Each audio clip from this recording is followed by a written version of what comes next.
Okay, first question. Let me know if you can hear me and see me okay. Second question, why are my hands so dry? When did this become a thing? What age do you get to? Oh, I've got lipstick on my teeth. Ugh. What age do you get to when your hands are just perpetually dry? I have to carry around. I've got a hand cream in the office. I've got a hand cream in my handbag. I've got a hand cream in the car door. I've got a hand cream in the lounge. I've got a hand cream in the bathroom. Like, when does this become a thing? Yeah, because I never used to have this problem. But yeah, my hands are just so perpetually bloody dry all the time. How's everyone doing? For those of you who are in the UK, is it cold enough for you today? Because literally it's absolutely freezing. Hi Trisha, I can hear and see. Awesome. So I would love for you to give me a show of hands who has signed up for the Brandathon challenge. That would be the first thing that I want to know. Because this is a brand spanking new challenge that we are running. It's basically designed to, and the great thing about this challenge actually is that you're going to come away with something tangible, which is you are going to have your brand sorted, okay? And you're going to come away with a brand board, a brand identity. You're going to come away with literally everything you need to have your brand sorted. Okay, so that is something that I know that a lot of people do struggle with. My hands are so dry. Silk gloves with a barrier cream overnight helps. I tried that, although my gloves were cotton gloves, not silk. So maybe I need silk. Trisha says I've been a dry person since like 23. Yeah, don't know about that. Mine are always freezing cold. Penguin weather. Yes. Sleet here in Yorkshire. Yes. I was about 20-ish and now I'm 31. It's always during winter. Yeah. I don't know why, because I thought the air was more damp in winter, not more dry. I need to know the science behind this. Like, why are my hands always dry? Currently decorating with the windows open. Oh, I've been there, done that. I remember this time 2 years ago, we were painting. Now, what was it? It must have been the kitchen. And I painted the kitchen. It took me like 2 days. And I had to have all the windows and doors open. And it was when we had that snow, and it was like, oh, why am I doing this? And of course, not only that, but the paint takes blooming like 2 years to dry when it's cold. So kind of seems pointless. So today, obviously, I want to talk to you a little bit more about branding. Now, one thing I am going to say just real quick is, have you guys also, and I want you to give me a red emoji if you've taken the Brandathon test, because I know that a lot of people probably sat here now are like, okay, Steph, but how do I actually know that my brand isn't performing well and it could perform better? Like, how do I actually know that? And basically, I have created a test for you. It takes about 5 minutes, if that. And basically it's a test so that you guys can see how your brand is currently being affected by the logo, the colors, the brand identity, the values, the feeling that your brand has. So I'm going to pop that in the comments. If you're watching on Instagram, you will find it. I mean, I've just put the link in. Obviously, you guys can't click the link, but if you go to my link in bio, you will find it there. And I'm going to pop it in the Facebook comments. Lots of red emojis. Awesome. Because if you haven't taken that test yet, I'd highly recommend doing it, because it's definitely that thing where I think sometimes a brand is a little bit of an afterthought when actually it should be literally the be all and end all. I'm going to flash this graphic up on screen for you because I really want to just go through this again. And it is literally, your products are the road that your brand. So just pretend that your brand is like a teenager right now, right? So your brand is like, you know, either floating, walking, whatever. It can be a teenager, it can be a dog, it can be a cat, whatever you want your brand to physically represent in your mind's eye. But the premise of this is that your products are the path that your brand walks on. Your target audience are the thing that oh no, sorry, I've got that completely wrong. Let me start that again. Oh, it's Monday blues, right? So your products are the thing that walks your brand along the path, okay? Your target audience is that path, and your brand is the heart and soul of whatever entity that is, whether it's a human, whether it's a dog, a cat, a starfish, whatever that is. So I really want every single one of you to really understand that your brand is literally the heart and freaking soul of your business, okay? And this is what we're really going to be digging into. Oh my God, it's one of those days today. That is what we are going to be digging into in the brandathon challenge, and it's also completely free. And also my nose has started running. What's the appeal of winter again? I kind of forgot. Like, why do we have winter?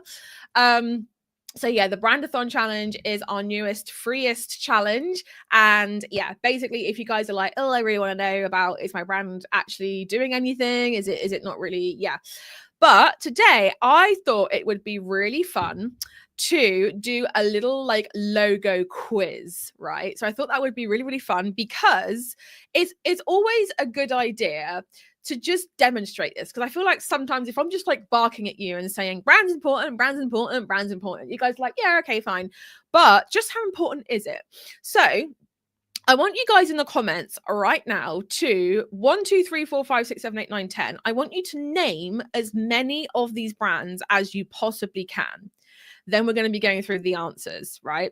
So I want you to name as much of these brands as you can. And also notice here as well that you can't actually, there's not a word here.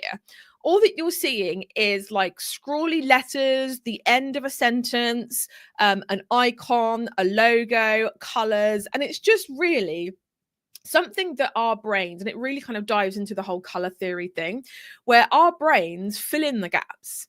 If we see something with these colors, we're going to feel this. If we see something with these colors, we're going to feel like that. And this is something like color theory is something that we're going to be doing a deep dive in, I think, on day 2 of the brandathon. So if you feel excited about that, then definitely stick around for that challenge, because honestly, color theory is more important than you think it is. So I want you to 1, 2, 3, 4, 5, 6, 7, 8, 9, 10. I want you to name as many as you can. And also, what I would love for you to think about, you don't have to put it in the comments, you can if you want. I want you to pick one. Actually, yeah, no, put it in the comments. I want you to choose one of these 10, and I want you to tell me what feelings, what emotions it brings up in you when you look at the little snippet that we have on screen. So let me know, choose one. It can be any one of these 10. And I want you to tell me what feelings it gives you. So what feelings does it give you? You can choose 1, 2, 3, 4, 5, 6, 7, 8, 9, 10. Choose one. Tell me how it makes you feel. We've got some answers here. Yes. Number 10 is my personal favorite. It's like, as a vegetarian, it's the best takeaway that I feel that we can have. Yes, we have some answers here. Love it. Cadbury silky rich warm chocolate. Yes. So number 6, which I think we can all agree is Cadbury, but I am going to give you the answers. But what feelings does it give you? There's a few people here going, or it's making me hungry. Well, that's good, because that means that the brand is doing its job, because out of this little tiny little snippet of the logo, icon, picture, whatever, you're already getting the feelings. You're already getting, oh yeah. And probably 5% of you are going to go away from this and in the next week buy, purchase, consume one of these things, because it's in your head, unless you're on a diet like me, in which case you're not, I'd like to think. But do you see what I mean? Is that this is where a brand is really, really super important, because it's giving you the emotions, the feelings. And as you know, brands need to invoke emotional reactions from people. Okay. They need to be able to stand on their own, brands, this is, and put forward their identity, their core values, their aspirations, the emotions, the feelings that they want to invoke. And they need to really put that across in a very direct way and speak directly to their people. Okay, so if you are looking at, for example, number 4, we all know what that one is.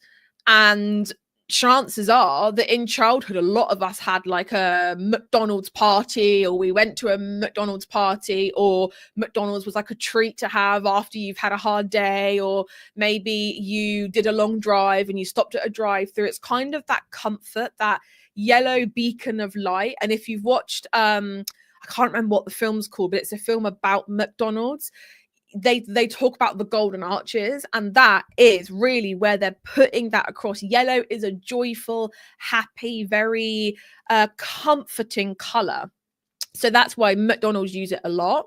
But it's really, your brand basically needs to do exactly this. It needs to invoke those same emotions. And the thing with it is that you can do this just like now. You don't have to be a multi-million-dollar corporation spending millions a year on making sure their brand. No, like your brand should be doing this straight off the bat. All right, okay, right. I am going to let's go down to the answers. I know you know what the answers are, but let me give you the answers. So number 1 was Subway, number 2 was Kellogg's, number 3 was M&M's, number 4 was McDonald's, 5 was Toblerone. Come on, people, Toblerone, we know what that is. Number 6 was Cadbury, number 7 was Oreo, 8 was Ben & Jerry's, 9 was Heinz, and 10 was Domino's Pizza. So how about another one? Let's do this one's always fun. Let's do this. Okay, so I want you to tell me 1 through 10 what they are again, and I want you to pick one and tell me what emotions, what feelings it brings up in you. Now, there's actually no words with these, so it's literally just icons, pictures. I have lipstick on my teeth still. God damn it. Hang on a minute, guys. Need to use a camera. Jeez. Okay, it's gone. Thank you, Willeki. Thank you. You've got boss of the day for letting me know. We as kids weren't allowed to go to Mackie D's. No, we were. Well, I say we. It's just me.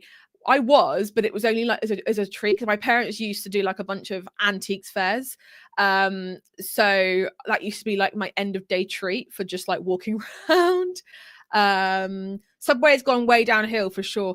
Yeah, do you know what? Subway is horrific. Like I feel like Subway is actually a really good example of where they have actually started to destroy their brand, because Subway was always have it your way. It was always eat fresh, have it your way.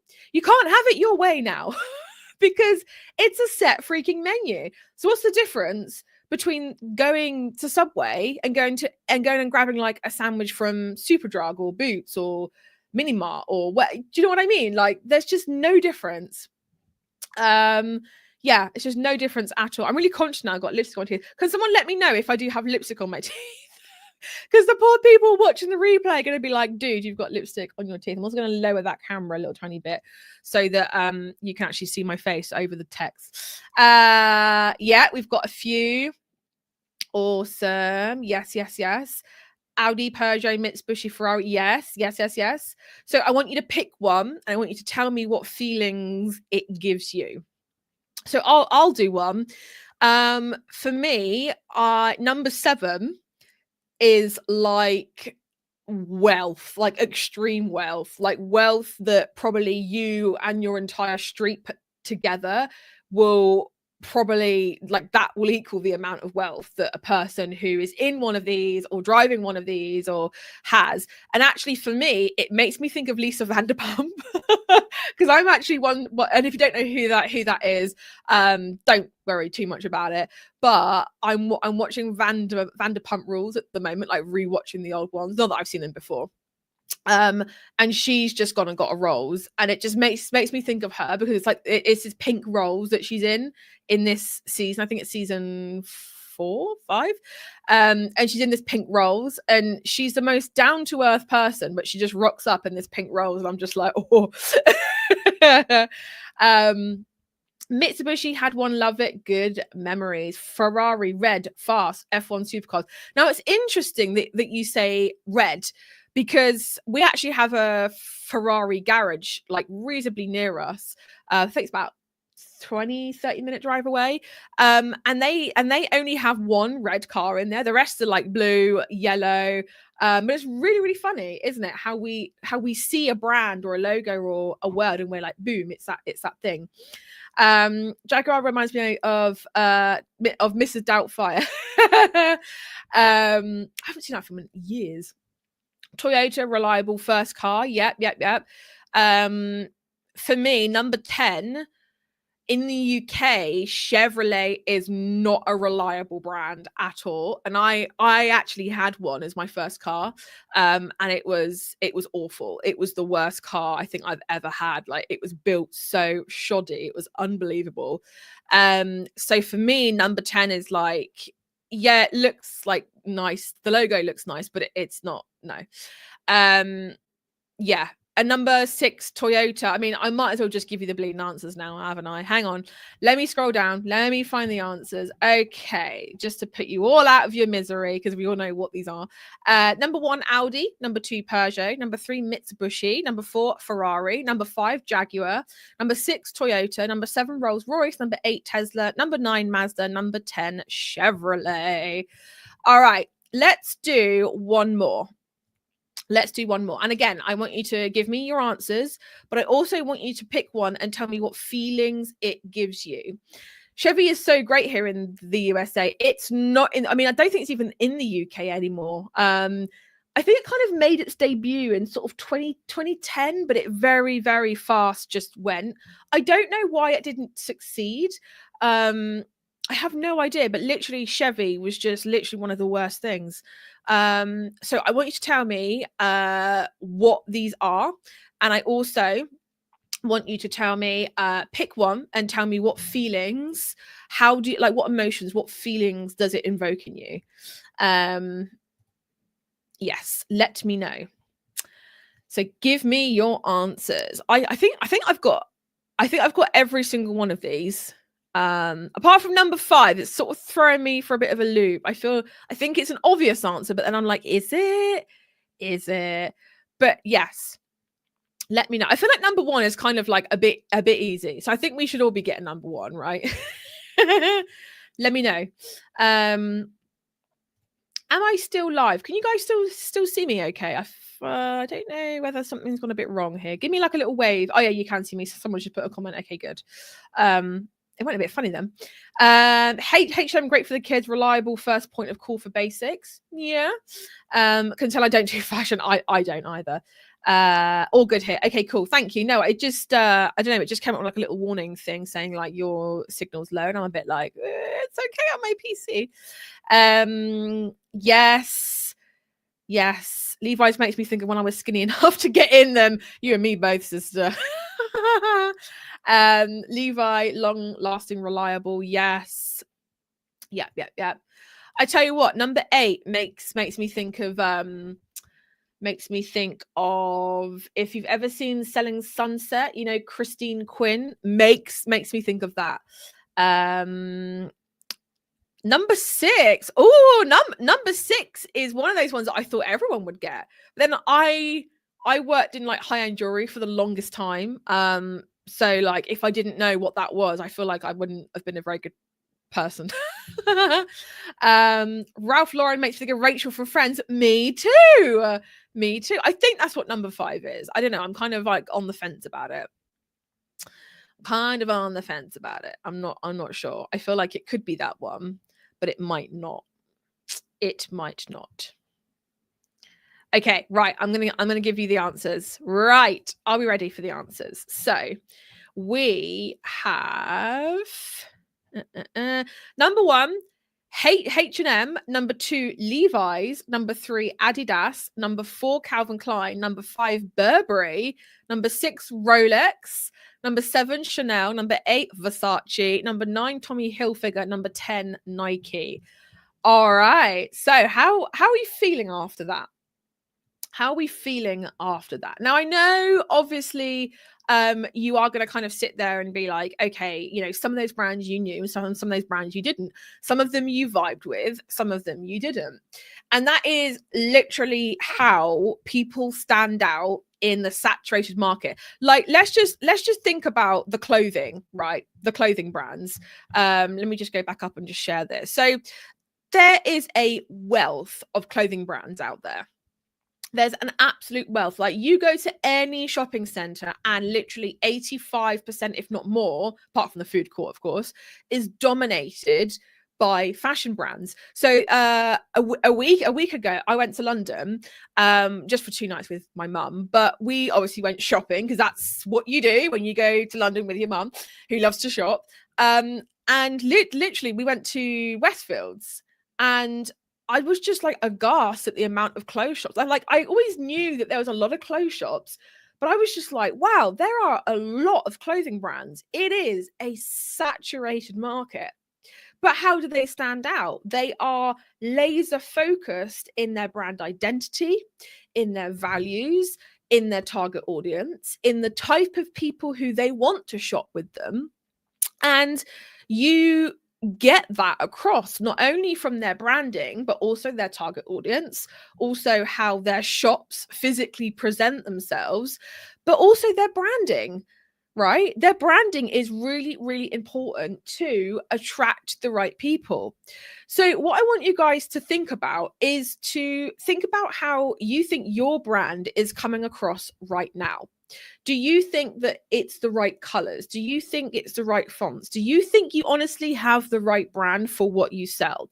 Because honestly, like 9 times out of 10, the problem is not your products. The problem is your brand and how that's relating to your target audience. I see so many people who are like, oh, like my jewelry isn't selling well, or my crochet flowers, they're not really doing so hot. What am I doing wrong? And so many times I'm like, okay, well, it's not your products. Your products are great. You are creative beings. You've got that product nailed down. You know exactly what the product is. You know how to make it. You're confident in your ability to create. That's not the problem. The problem is that your brand and your target audience, you're not being a good enough matchmaker between those two things. Okay. Now, I always talk about the trio. And if you guys are new here, give me like a little wave. Let me know that you are new here. But for me, there's always this trio. And the trio is your products, is the first leg of the stool, if you want to call it a 3-legged stool. The second is your target audience. And the third is your branding. If one of those things are off by even a little smidge, the whole stool is going to be wonky. The whole thing's going to come tumbling down. Okay.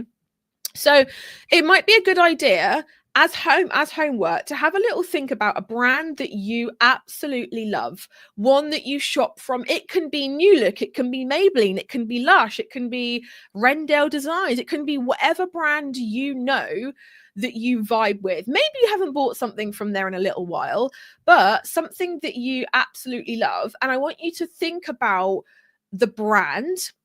I want you to think about the target audience, and I want you to think about the products, and I want you to think about how they marry those three up.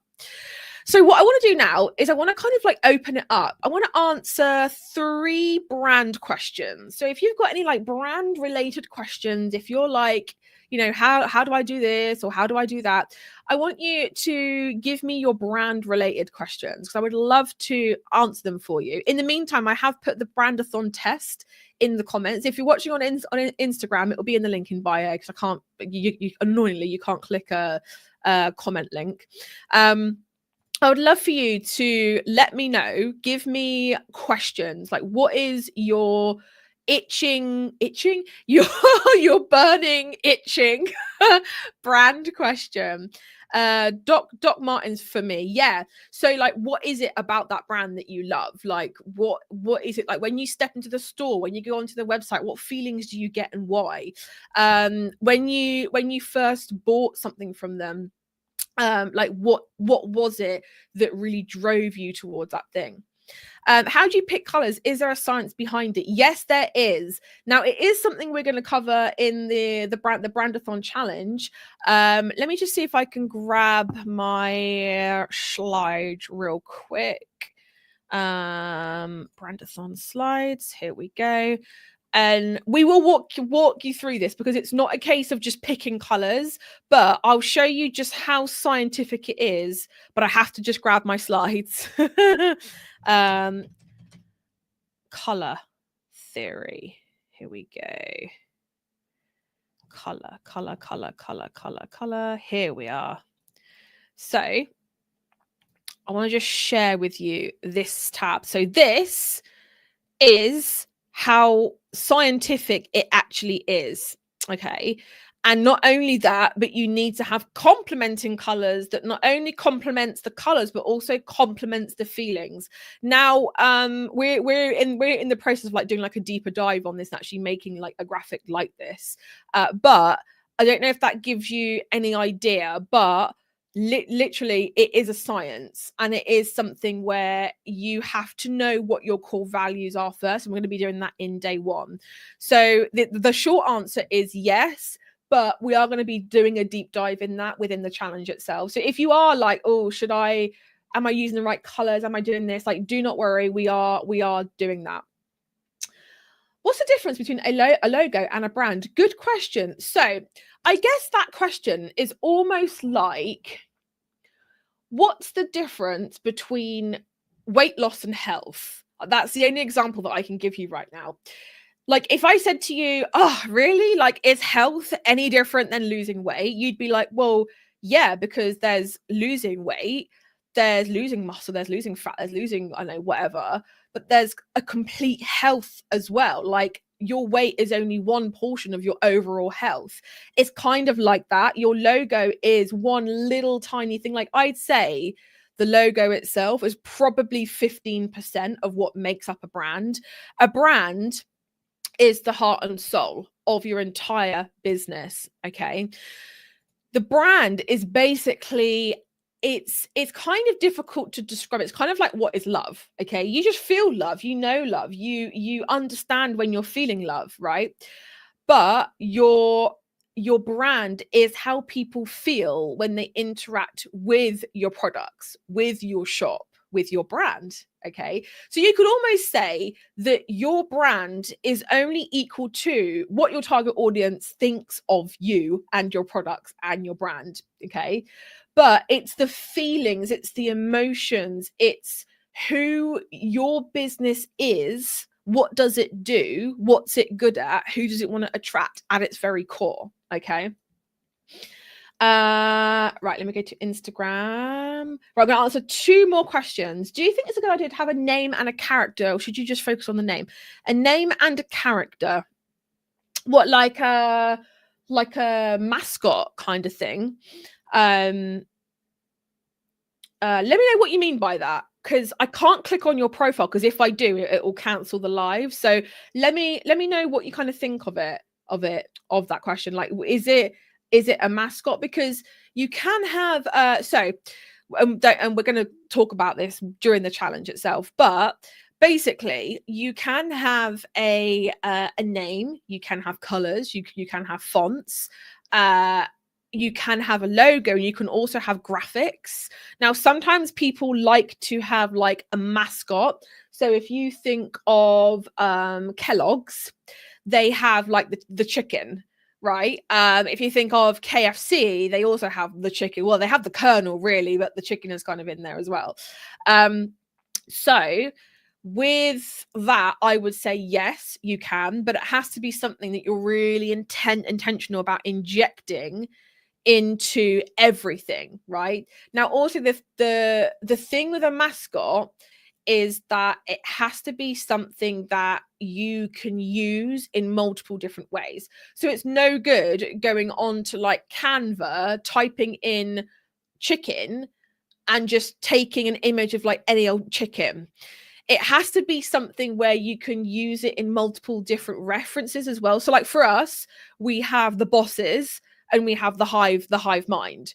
So for me, I think of like queen bees, worker bees, like the hive mind. I like to also think of like bosses as in we're all strong women in like a room and we're all like, yes, come on, and we're all lifting like each other up.